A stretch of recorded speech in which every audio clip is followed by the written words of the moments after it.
So Groove Agent is probably the most similar to Drum Machine Designer in Logic. Let's have a quick look at that. Okay, so this is Drum Machine Designer.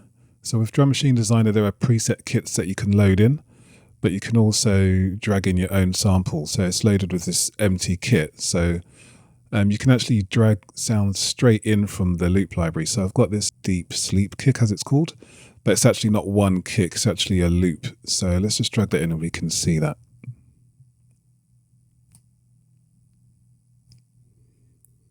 Okay, so you can see this loop here.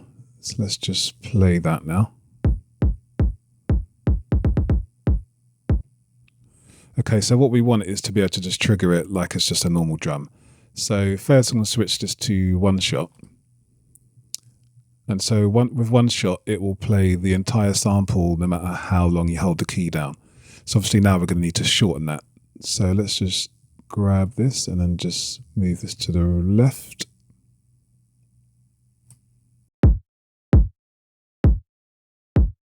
So it's pretty clean, but I'm just going to put a small fade on it. So yeah, so now we've just got a single kick from that loop, and you can obviously repeat that process with other sounds. So we're going to do the same thing now in Groove Agent.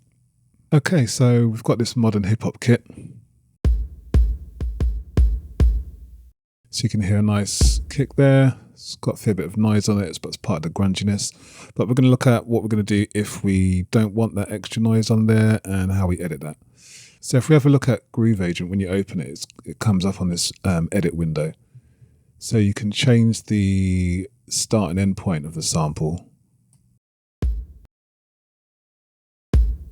So you can cut off the noise, but obviously you've got that click on the end and it's a sudden abrupt cut. So up here, if you move up to where this white square is, we can drag that to the left and create a fade. So that's much shorter now. Actually, let's extend that a little bit. So we can create a curve here.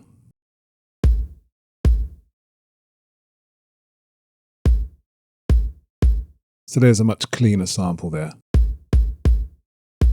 Cool, so what I'm going to do now is tune it down a little bit.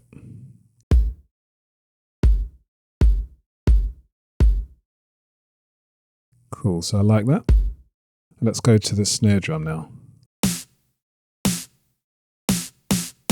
So although I'm pressing the snare drum, the sample that we're looking at hasn't changed.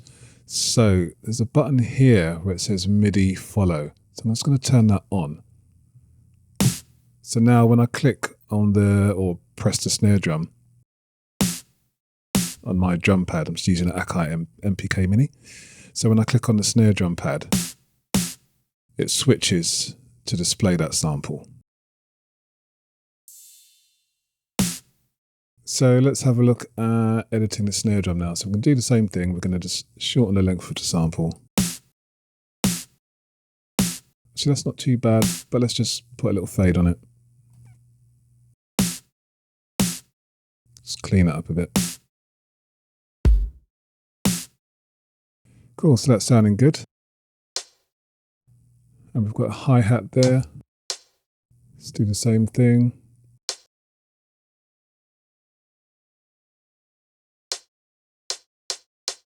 That's nice and tight now. Cool, so let's put a drum beat together with those samples.